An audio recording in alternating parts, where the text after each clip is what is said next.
Hello everyone, this is Bob and Threadbare, and welcome back to the Human Revolution. Most people in this hall work for Taiyong. Heard that guy before. But yes, we now return you back to Alice Court Garden exploration, already in progress. That guy's got a lot of computer hardware back there. Surprising how much can fit in these cramped quarters. Ooh, how to win at Mahjong. Basically, if you know how to play gin rummy, it's kind of like that. 不过这一圈我们的人数已经够了，要不然明天回来看看吧。如果你还想玩的话，你不是和钟楼的家伙他们一伙的吧？我觉得钟楼那些人都不需要来这里。拜托，我们都是忠厚老实的市民，只是玩个普通的麻将而已。What? I'm just an honest citizen here. I will not get involved with a stranger. I mean it. Just go away. 你不是和钟楼的家伙他们一伙的吧？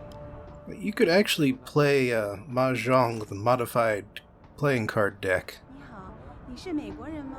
我的英语说得不好。你在找什么？我想帮不了你。 And vice versa. You play gin rummy with the modified Mahjong tiles. Many people believe that your Arctic Ocean installation is more risk than certainty. When will we be able to see the truth for ourselves? Also, yes, I'm already sick of her talking, so I'm going to be shutting off the TVs. 别烦我啦！你听得懂中文吗？ Well, I don't, but my translating app does. I know what you have in there. I don't know what you're talking about. I saw you with ferret in your shirt the other day. You know pets are not allowed in hotel. That's not true! I tell Mr. Chow if you not get rid of it. You're a very mean lady. Poor guy. Tell her to leave me alone. My ferret is the only friend I have. Are you security? Make this man get rid of disgusting rodent. I mean it. How are we expected to live in a place like this if his rats steal all our food? Ferrets aren't rats.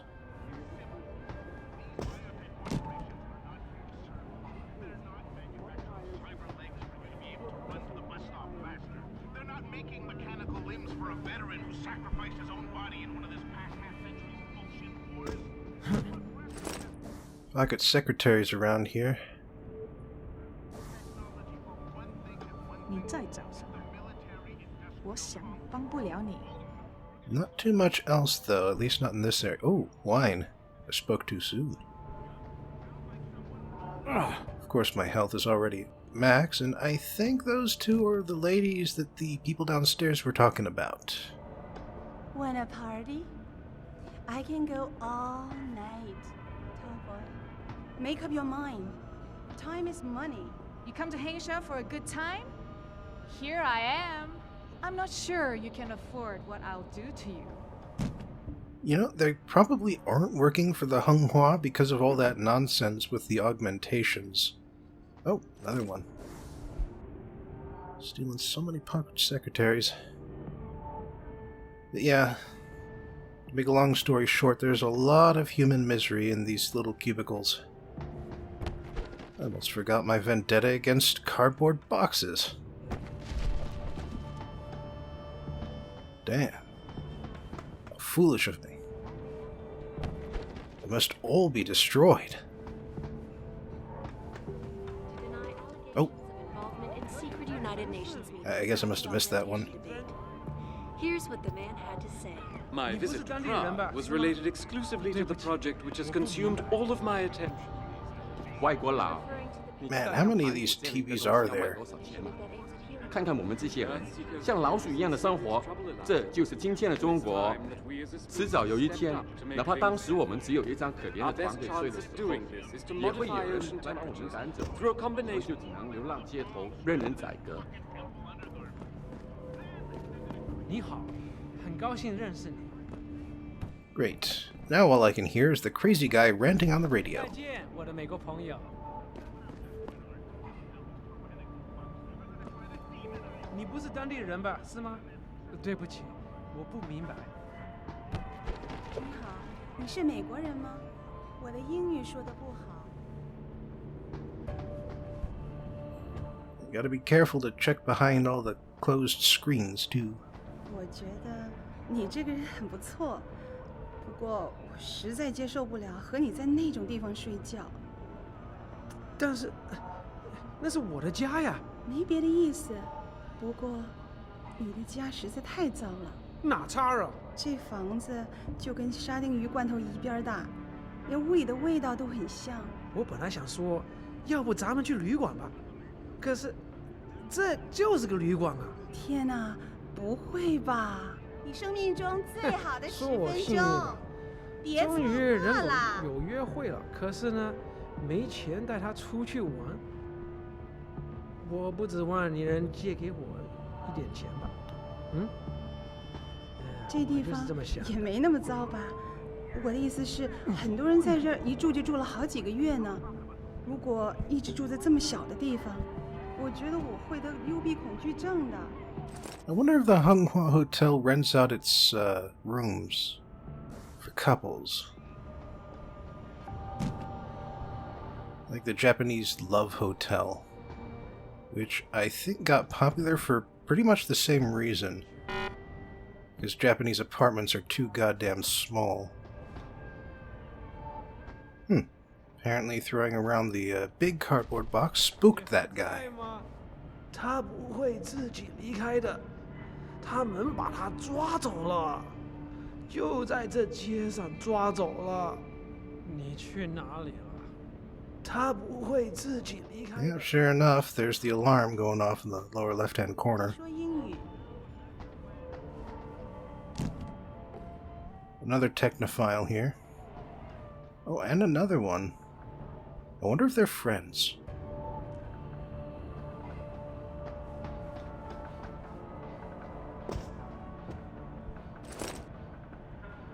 Ooh, Pro Energy Bar. There is a limited supply of those, so it's always nice to find one.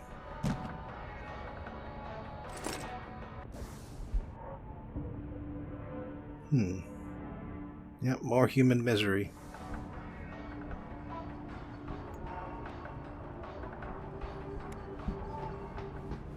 And you two I've talked to already. So let's see where this vent goes.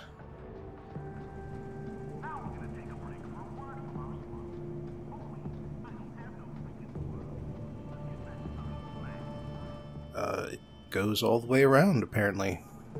Oh, and it goes down. All the way down. Oh, right back to the entrance. That's convenient. Even gets me on the other side of that dumpster. Alright, but that's not where I want to be. I've cleared off the second floor there. I suppose the Chinese first floor. Do they follow that convention? Probably. Where the ground floor is the first floor, by our considerations. 什么？我不懂英文。 Yeah.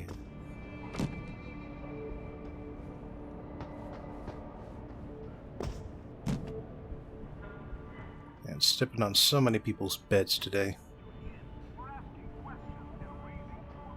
I like the little silhouette effect they've got. So the guy in capsule 143 left his pod door open. No way. Yeah, so I couldn't help but sneak a look inside. And? He has so much stuff lying around. It's incredible. I could have snatched an ebook or two, but I held back. Oh, you should have. At least then we'd have some juicy reading material for tonight. I take it this is your first time visiting Hengsha. You have that stranger in a strange land look about you. The kind that says, I can just talk to anyone I feel like, and they'll like it. Not everyone is as friendly as we are, sir.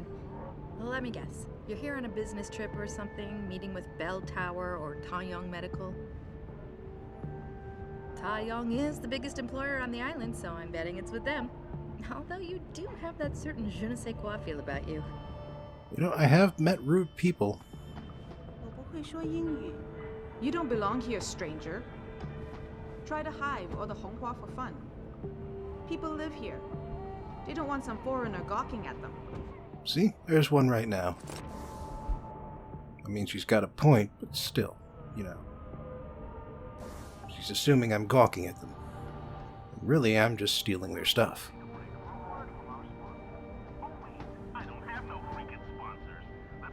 Damn. Can't destroy all the cardboard boxes.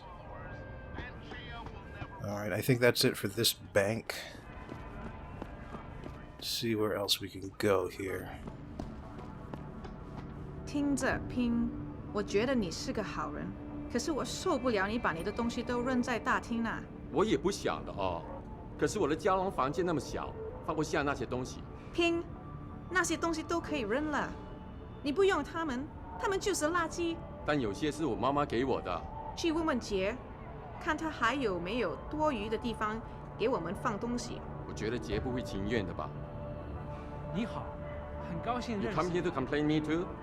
I'm real sorry about mask. I just no room inside capsule for to keep it. I think South Wing capsule much bigger. How else the Dutchman keep so much tech stuff in his? You moving into this wing? Be warned, people are pigs around here. I got to trip over junk in the middle of the night when I go to the bath. Destroy all cardboard boxes. Looks like they've got some vending machines built right into the walls. 你想要什么，老外？狗娘养的美国佬。 Well, I don't have to feel bad about stealing your pocket, Secretary. I mean, not that I did before, but you get the idea.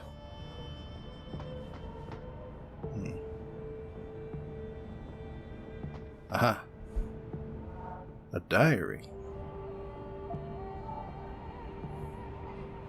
About some depressed guy who can't stay warm. Are those chopsticks or fireworks? 你怎么吃这个？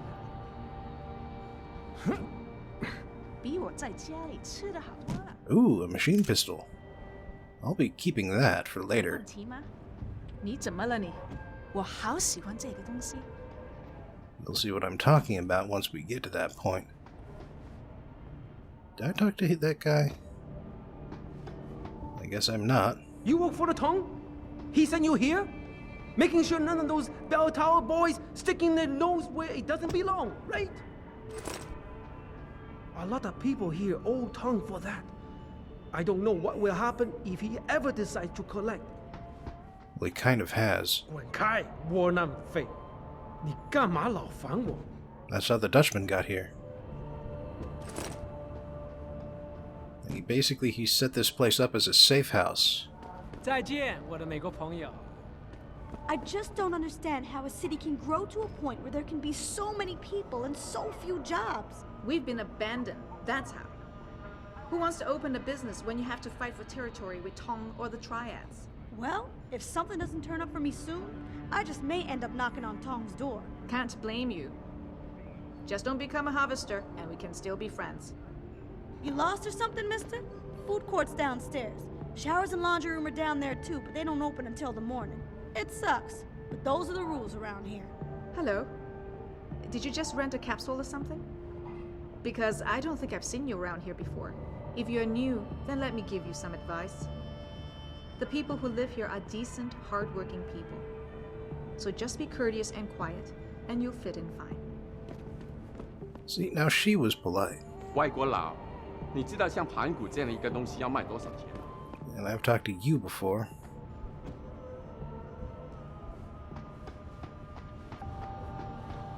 Oh. Yep, I used 2 of them because I don't want to carry more than 6. And oh. Well, that explains how he's able to carry so much equipment. Because the Tongs gave him like 8 capsules. Forget it, man. You're not my type. This isn't a booty call, Van Bruggen. This is about you and some friends of yours I met in Detroit. Detroit? Yeah, okay. I got it now. You with Seraph, right? You were there when I had to pull the plug. So you admit it. You were running a mole. The heck, man. Just the heck, worst decision I ever made taking that gig, as you can obviously see. You attack my people, Windmill. You hope to walk away from this, you tell me what you know. Down, boy. I've got no allegiance to that backstabbing bitch who hired me, especially after she painted a target on my back. The girl you want is Zhao Yunru, Tai Yong Medical's CEO. Tai Yong Medical? They're Sarif's biggest competition. How do you think they got that way? Zhao doesn't like competition, see? So she uses hack attacks, blackmail, extortion, anything she can do to destabilize him.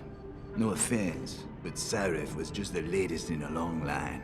You got any proof of this? There's a surveillance recording in the Tai Yong Tower. I stashed it on the server in case I ever needed an insurance policy. Not a very smart place to hide it, seeing as you don't work there anymore. Things got hot before I could move it. And now, I got you to get it for me. Of course, you can't just walk into that place. You're gonna need an employee card encoded with your biometrics to use the TYM shuttle. Well, what do you know, Windmill? I've already got an employee card. Just needs the biometrics from my passport to work. So start encoding. Is that Steve Bloom? There you go. All shiny and bio-encoded, just like I promised. He sounds kind of like Steve Bloom. Where do I find this recording? On a surveillance server in the TYM tower. But that badge will only get you into the lower city factory via their employee shuttle. And how am I supposed to get up to the tower from down here? Never said it wouldn't require a little finesse. Look, the tricky part is getting through the Pangu. But you're a resourceful guy. I have faith in you. Right. And after I'm through the floof? You'll be in the upper city tower. The server you want is in the central security hub. The login and password are on this. Now, about my reward.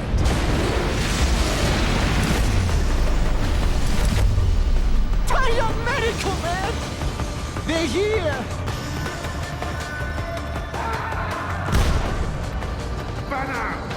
I want that hacker dead! You gotta help me, Jason. They're gonna kill me! And that concerns me how? Oh, come on, man. I helped you out. At least give me a weapon so I can defend myself. Oh hey, I just happen to have a clean machine pistol on me.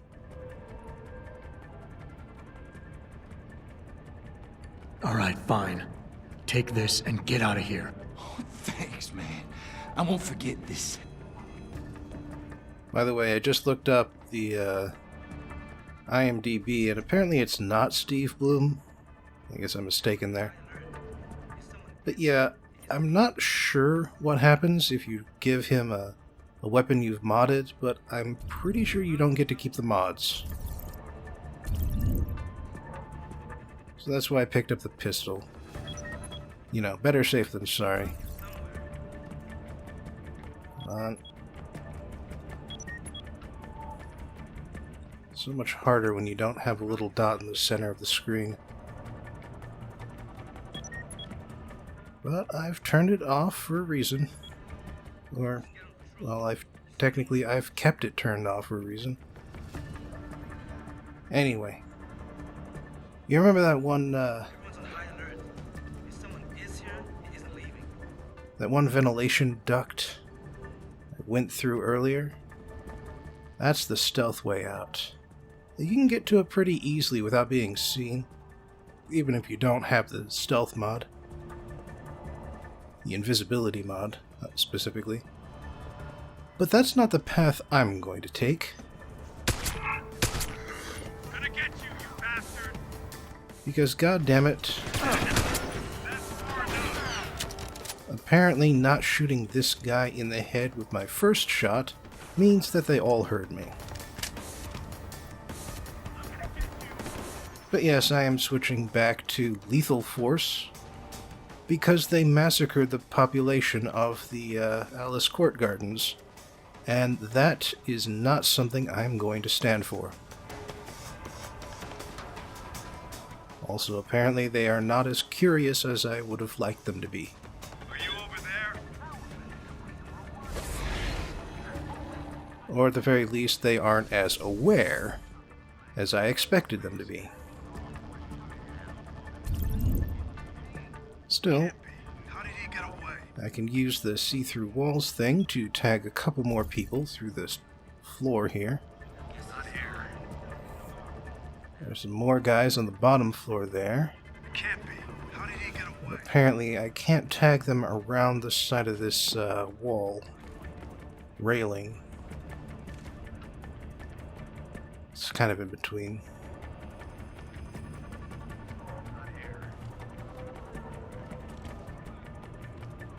Alright, they're finally emerging from the other bank of capsules.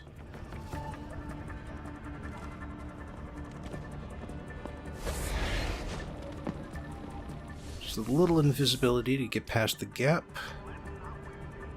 And let's see who shows his head first. Is it gonna be you? I think it's gonna be... oh.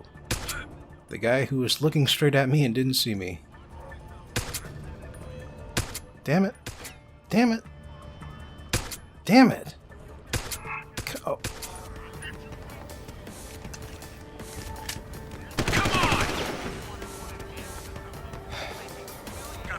Yeah, AI is kind of annoying about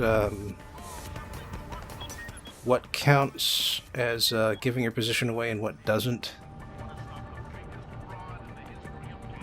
Because as you may have noticed, hitting someone and not killing them instantly, even with a silenced weapon, that gives away your position, somehow.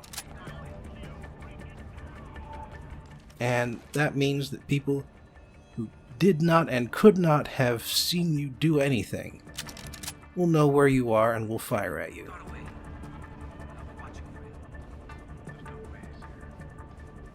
Alright, but as you can see, I've actually maxed out my mark and track meter. See, in a bigger map like this, it actually does prove useful. I mean, not so that I would actually take it if I had anything else to buy, but still. It is coming in handy a bit, just to give me a general idea. But yeah, like I was saying about giving my position away, putting a silencer on my combat rifle is kind of pointless because of that. Because, you know, the bullets are too inaccurate, don't do enough damage. So you very rarely will kill someone with a single shot using the combat rifle.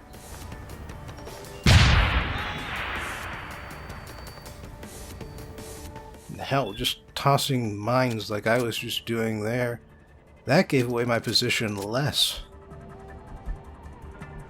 Even though they could probably see my arm hucking them out towards them.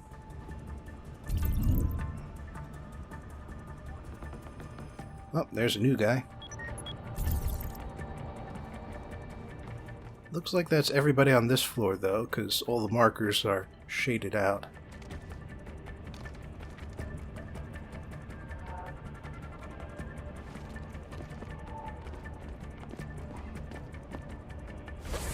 Yeah, mostly I'm hanging on to the combat rifle for the novelty of it.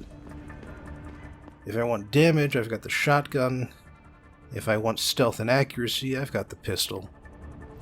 If I want stealth and range, I've got the tranquilizer rifle.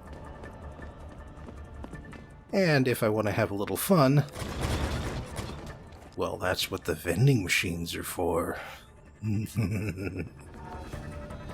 Hello, boys. Try and hit me. One bullet got through, but only one.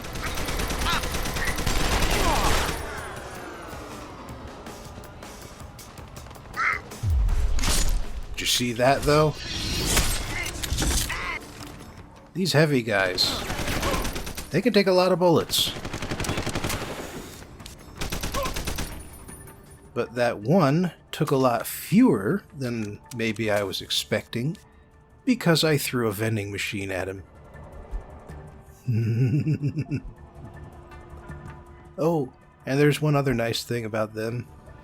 I'm guessing that was their commanding officer there, because he has a name, and a pocket secretary. Anyway, still one guy left, and he's apparently downstairs from here. Anyway, that did take off quite a bit of health, so I'm just drinking it back. Drinking some of it back, at least. You may have noticed I picked up some heavy rifle ammo. That's because the big guys here, they're carrying a brand new weapon. A heavy rifle. Oh, it's a lovely piece of machinery. It's a little too big for me to lug around on a permanent basis, but it is fun. It's fun enough that I'm going to show it off for the next few segments here. At least until it runs out of ammunition.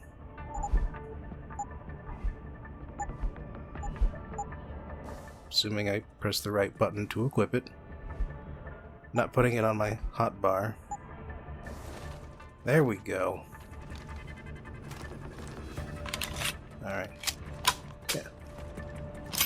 The biggest problem is that heavy rifle ammo takes up a ton of space. That, and there really isn't that much ammunition for it. Like, big heavy guys always got heavy rifles, but there aren't that many of them around, even in the late game. Alright, but I'm not done using vending machines yet. And apparently this did nothing. Because they jumped in through the roof.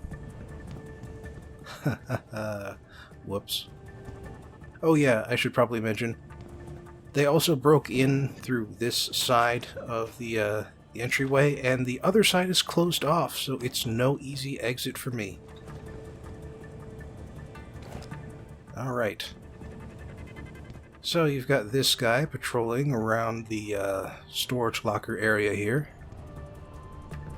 There's a camera around the corner there. You can see the symbol on the map. I think I alerted him. I also think it's not gonna matter soon. Oh, damn it. I missed. Ah, there it goes. I think I alerted the camera. Yeah, because it saw the dead body here. But it was worth it.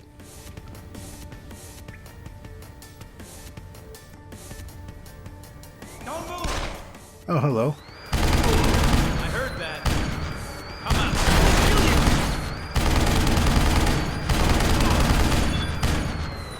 on. Man, these poor guys aren't wearing hardly any body armor. Well, they're still part of the massacre, so fuck them. And fuck the camera while I'm at it. Yeah, that's the third liability of the heavy rifle.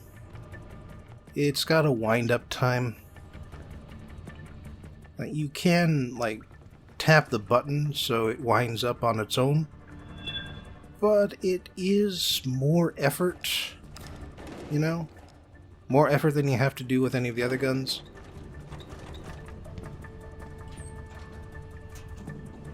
Now, let's see where this goes. Oh. Behind a turret. It's a very nice place for it to go. And we'll just point you at nothing in particular. Alright, so these are the shower stalls, by the way. Not much privacy to be had there. That goes back to where it came from. Bunch of things here, bunch of cleaning materials, and 2 paths forward. One, you have to deal with the turret, the other you have to deal with these mines. Or just the one mine, I guess. But it does let you get back to the security hub here. And like I've shown you, you don't really have much to worry about from mines if you know how to turn them off. And I know how to turn them off. Access granted. Yeah, I destroyed the camera. And let's set the turret to enemies. Well, maybe I can pull it out and drag it with me. Kill somebody with it like I did with Barrett.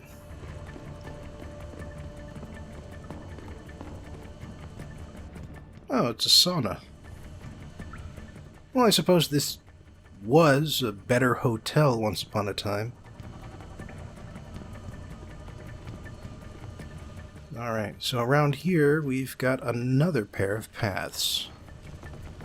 One of them on the left here goes through some crackling electricity, but you can avoid it by jumping through the stalls on the sides, or by jumping onto the pipes in the middle. Yeah, you can bypass both sides easily. But I don't want to bypass both sides. I want to replace some of the fragmentation mines I just used. And this is an eminently convenient way of doing so. Thanks for rearming me, guys. You really thought ahead on this one.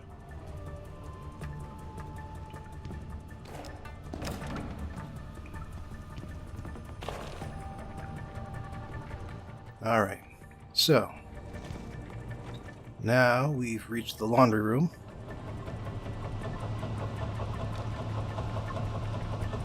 A couple of guys spooked, but they start out as spooked. There's no way of stopping that. So let's just play with some mines here.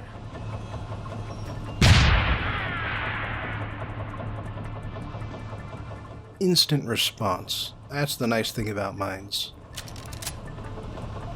Most combat is at close range, so, you know, the ability to chuck them across the map, that's not something you really have to miss about not using grenades instead of mines. Yeah, you can see there's a whole bunch of laundry baskets and machines you can just hide behind, wander through. If you're looking to sneak past those guys instead of killing or disabling them. Oh hey, a heavy. Let's have a heavy battle. Ah, crap, I'm out of ammo.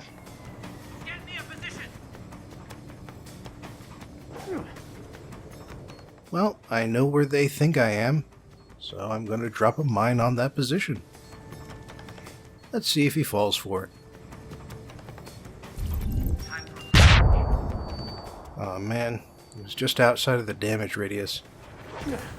Well, I've got alternate means at my disposal. So maybe if I lure him over here, he'll actually turn around the corner. Or I could use one of them to, you know, get his attention. Except, apparently his AI does not want to go around this corner. Well, fuck you anyway. Gonna die. One way or the other.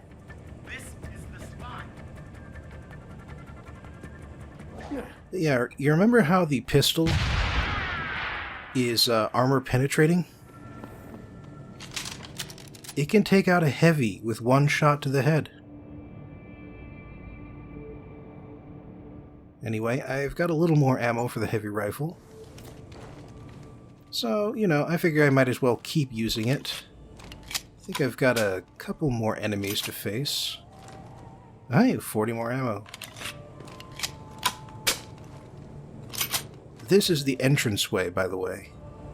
This is the other side of the grate that I looked at in the last episode.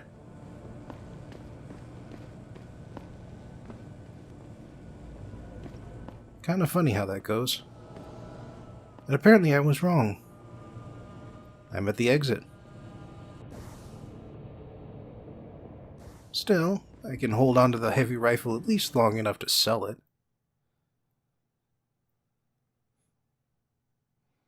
It does go for a pretty penny.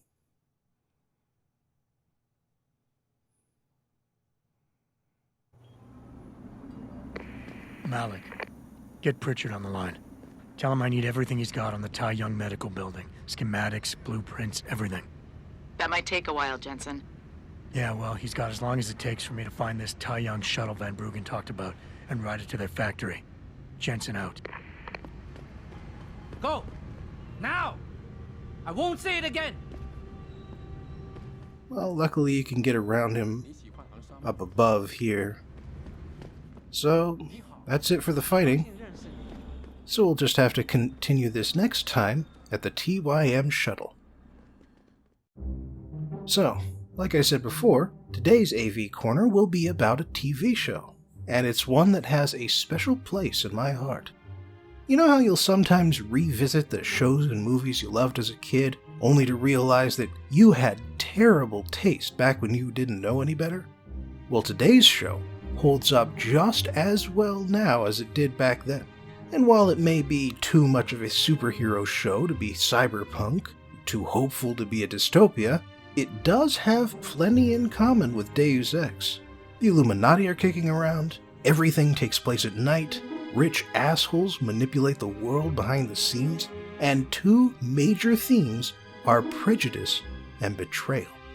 That's right, I'm talking about the mid-90s Disney TV show, Gargoyles. The story about the story.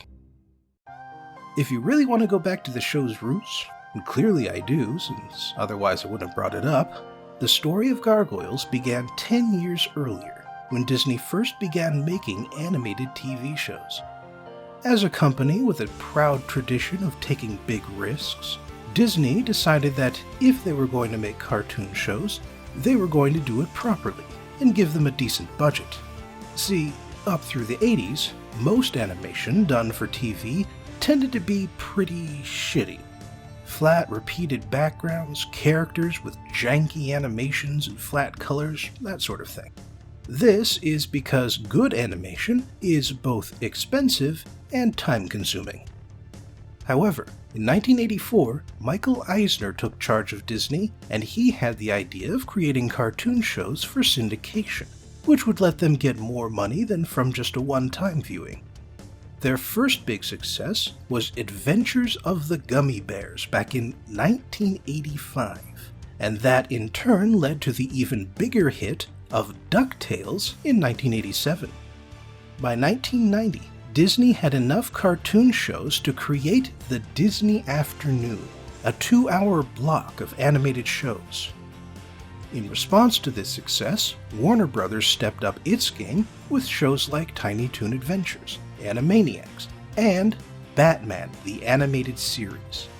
This last show was especially groundbreaking for presenting a kids' show with a much darker tone. A family-friendly film noir with moody lighting and complex villains. Batman was unafraid to get ugly and bleak at times, and so it's no wonder that kids ate it up.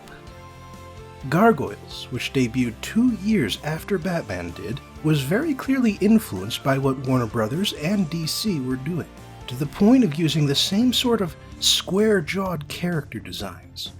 On the other hand, the premises of the two shows are about as far apart as you can get without straying from the superhero genre. Nobody knows where the original idea for Gargoyles came from, but these days the main creative force is considered to be the show's main producer, Greg Weisman. But that being said, he was certainly not alone in shaping the show. The 13-episode first season was almost entirely written by the married team of Michael and Bryn Chandler Reeves, and other major writers include Lydia Morano, Carrie Bates, Eric Luke, and Gary Sperling. Of course, what's really remarkable about the show is the kind of voice talent they managed to land. The lead gargoyle, Goliath, was played by Keith David's amazing voice, and other gargoyles were voiced by Jeff Bennett and Ed Asner. They also got Jonathan Frakes to play the billionaire David Xanatos. And yes, that's the same Frakes who played William Riker in Star Trek The Next Generation, and he was far from being the only Star Trek crossover. Marina Sirtis played Deanna Troi and Demona. Michael Dorn was both Worf and Coldstone. Brent Spinner was Data and Puck. Kate Mulgrew played Captain Janeway and Queen Titania. Nichelle Nichols connected gargoyles to the original series by being both Uhura and Diane Maza. Avery Brooks played Captain Sisko and the alien Nokar. And then there's also guest appearances by LeVar Burton and Colm Meaney.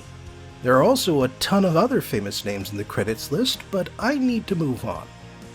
Gargoyles would run for a total of 3 seasons, but there are a couple of things you should understand about that. One is that while the first season has 13 episodes, the second season has 52, 4 times as many. The other thing is that Disney cancelled Gargoyles after the long second season, and so ABC produced the third season, which was another 13 episodes. The voice actors didn't change when ABC took over, but most of the production crew did, including most of the writers.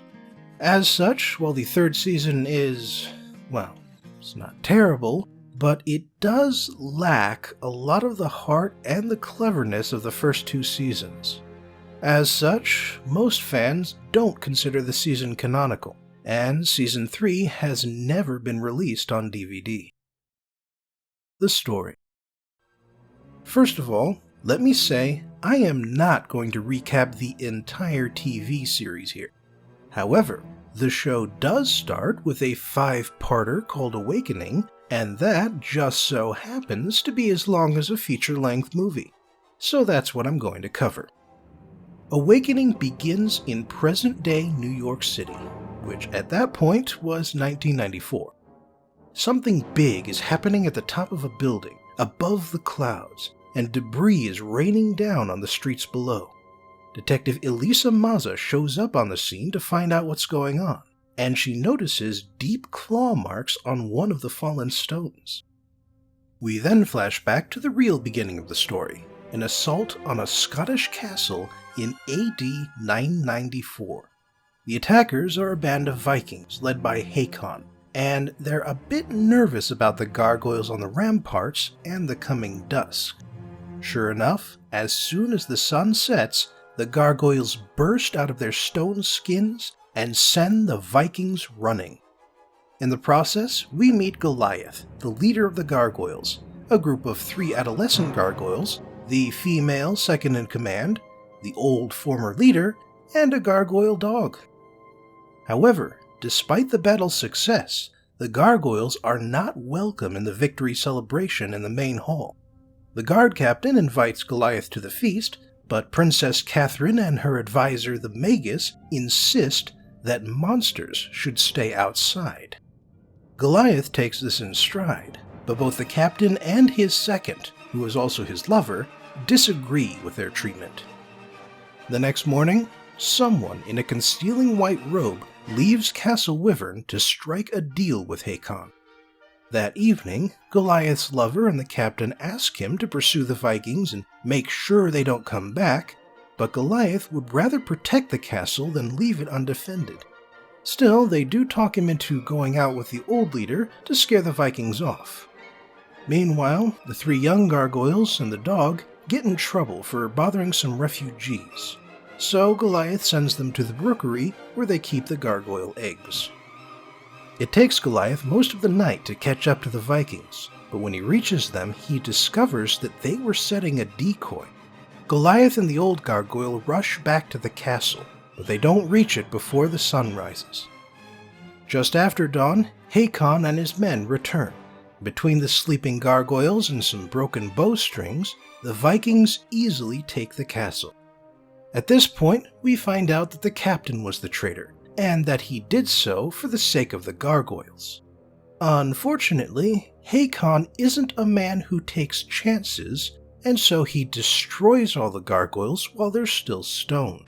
When Goliath returns, he finds a massacre. As the second episode begins, the young gargoyles emerge from the rookery. Apparently, the Vikings overlooked it. The 5 of them, plus the dog, set out to find the Vikings and the humans they took captive. When Hakon and the captain hear the gargoyles coming, they grab the princess and make a run for it. Goliath pursues them, and ultimately the two men turn on each other and fall off a cliff. Meanwhile, the Magus, thinking the princess is already dead, curses the other gargoyles and turns them permanently to stone. He has a change of heart once Goliath and the princess return, but he can't reverse the spell. The only way to end it is for the castle to rise above the clouds. After asking the princess to care for the eggs in the rookery, Goliath tells the Magus to cast his spell one last time. 1,000 years later, a rich American named David Xanatos buys Castle Wyvern and has the whole thing shipped piece by piece to the top of his skyscraper in Manhattan. The tower is so tall that it rises above the clouds, and so as night falls and a storm breaks out, the gargoyles reawaken for the first time in a millennia. The gargoyles are understandably confused when they see New York City stretched out below them, but Xanatos brings them up to speed. He explains that he had read about the gargoyles in the Magus' spellbook, and on a whim, he decided to see if it was true. But before he can say much more, a group of armored mercenaries attacks. Xanatos and the gargoyles fight them off, but not before they grab their objective. In the meantime, the fighting destroys part of the castle, leading to Detective Maz's appearance.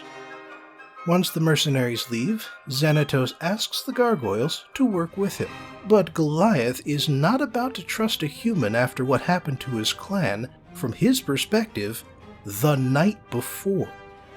The third episode starts with Xanatos showing Detective Maza the damage to the castle and explaining what happened, aside from the bit about the gargoyles, of course. However, Elisa is still suspicious, and so she sneaks back in and starts exploring on her own. She encounters Goliath and the dog gargoyle, and she's so shocked by them that she falls off the side of the building. Goliath swoops down and catches her out of the air, but he has to climb up a wall to get back to the castle. Gargoyles can glide, but they can't fly. When they get back up, Goliath tells Elisa about his clan's history, and Elisa tells Goliath what a detective is. After Maza leaves, Xanatos asks Goliath for help in recovering his stolen information from the company Cyberbiotics. Goliath only promises to think about it, but Xanatos and his hidden partner aren't worried. The next night, the three young gargoyles go out exploring, while Goliath and the old gargoyle meet up with Elisa. The old gargoyle mentions that they don't give each other names, which is why I've had to describe them instead. But what's really going on is that this is a transparent excuse for the show to give them names based on New York. Case in point, the old gargoyle takes the name Hudson after the river. Goliath and Elisa are walking through Central Park when the mercenaries show up again and ambush them. Goliath gets slowed down by a tranquilizer dart, but as we move on to the fourth episode, he and Elisa manage to fend them off long enough to escape. Afterwards, Elisa finds a tracking device on Goliath's back. After taking note of the manufacturer's logo, she puts it on a stray dog. Unfortunately, they're still in the park when dawn comes, and so Goliath turns to stone. Elisa spends the day distracting the mercenaries to keep them away from Goliath, a fact that impresses him when he wakes up the next evening. When Goliath gets back and the other gargoyles hear about Hudson's new name, the rest take names too. The skinny one is Brooklyn, the fat one is Broadway, the short one is Lexington, and the dog is Bronx. Soon after that, Xanatos reintroduces Goliath to his old lover, and just to save some time, I'll call her Demona. Demona tells Goliath that she had followed him all those years ago, and had the Magus cast his spell again when she finally caught up, and she tells him to help Xanatos in exchange for reuniting them. This time, he agrees. The final episode starts with the gargoyles infiltrating 3 Cyberbiotics bases simultaneously to get 3 floppy disks. Brooklyn, Broadway, and Lexington break into an island tower and get the disks without much trouble. Hudson and Bronx have to let Cyberbiotics capture them to get inside an underground base, but they get the information quickly enough. Goliath and Demona go after the third disc on an airship, and in the process, Demona demonstrates a downright sadistic disregard for human lives. She even destroys the airship for no good reason. After everyone returns to the castle, Goliath gets ready to go meet Elisa again, but this angers Demona. To her, every human is an enemy, and she wants blood for blood after what happened to her clan. But Goliath isn't about to declare war on the entire world, and when he meets with Elisa, she has some news. The logo on the tracking device belongs to one of the companies Xanatos owns. He staged the attack on the castle to trick the gargoyles into helping him steal Cyberbiotics property, and he sent the mercenaries after Goliath in the park to either convince him of the threat or else leave the other gargoyles without a stubborn leader. Back at the castle, we find out why Xanatos wanted those discs: to complete the AIs of a bunch of robot gargoyles. To test them out, he sets them against the real gargoyles, since he knows he can't trust them anymore. The real gargoyles win, but then Demona pulls out a rocket launcher and fires it at Goliath. At this point, she reveals that she was the other person who betrayed Castle Wyvern 1,000 years ago. She tells Goliath her name, and she hints that she may have survived the past millennium through an alternate means. Elisa shows up just in time to save Goliath from Demona, but Demona's shot causes a tower to collapse and knock both women off the building. Goliath saves Elisa, despite Demona being too wounded to glide. Losing her again angers him to the point of wanting to throw Xanatos off the castle, but Elisa talks him out of it. Instead, the police take him to jail. And as the sun rises on a new day, awakening ends. The analysis.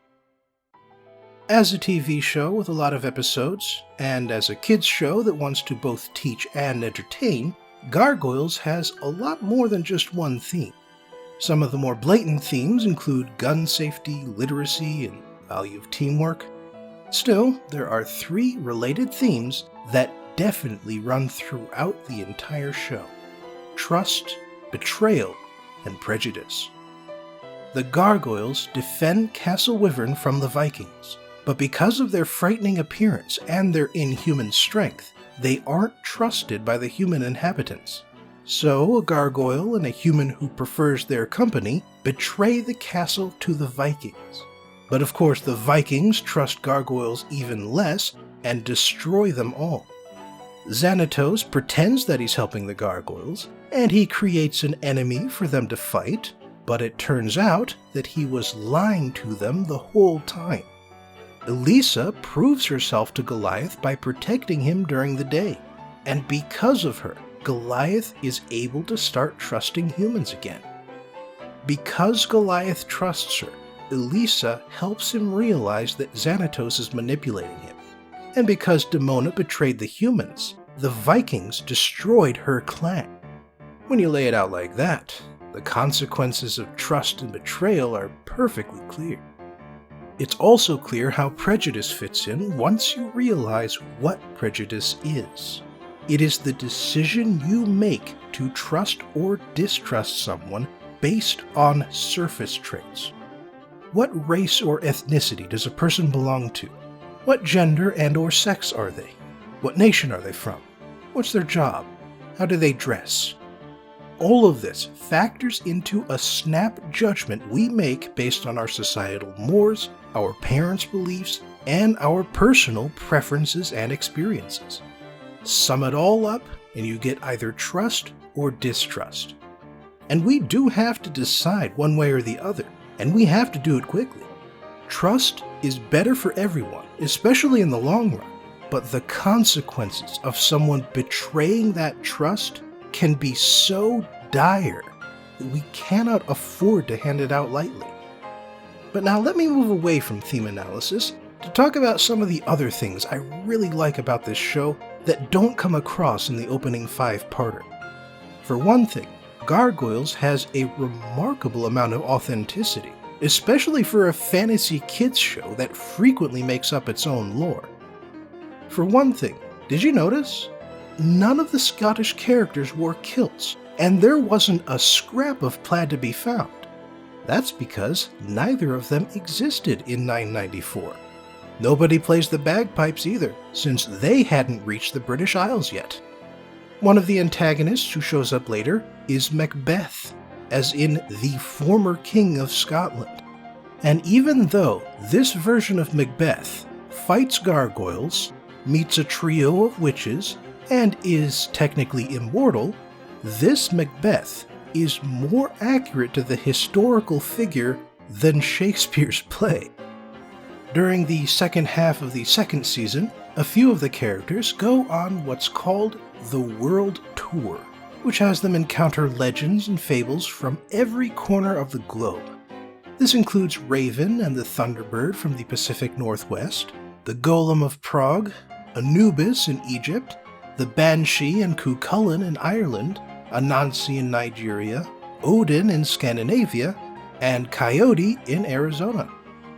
This authenticity also includes, at least to some extent, the voice actors. Many of the characters are based on the people who voice them. Xanatos has Jonathan Frakes' beard, and because Sally Richardson has mixed African and Native American ancestors, her character, Elisa Maza, has the same mix. Her father is a Native American from Arizona, and he's voiced by a Native American actor born in Arizona. A character named the Emir is played by Tony Shalhoub, an American with Lebanese heritage. Even Maza's superior, Captain Maria Chavez, was voiced by Rachel Ticotin, a Puerto Rican American born in the Bronx. Gargoyles is a show about a lot of things, but its strongest themes are trust, betrayal, revenge, and prejudice. It's also a show whose male and female leads are both minorities and are voiced by minority actors. And while this fact comes up in a few episodes, who they are is not at all defined by where their ancestors came from. One last thing I'd like to say about Gargoyles is that it has great continuity. The show raises several questions and mysteries in the first season, and then it answers them all in the second season. Heroes and villains grow and change as time goes on. You remember how I said Gargoyles has an episode about gun safety? During the first season, Broadway accidentally shoots Elisa with her own gun and almost kills her. Not only does Elisa have to get around on a crutch for the next few episodes, but she also starts keeping her gun in a lockbox whenever she's at home. For his part, Broadway makes a special point of destroying every gun he gets his hands on.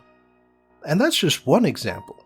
Pretty much every character who shows up in more than one episode gets character development. Thanks for joining me again for today's AV Corner. I hope you'll join me next time for an in-depth look at computer technology.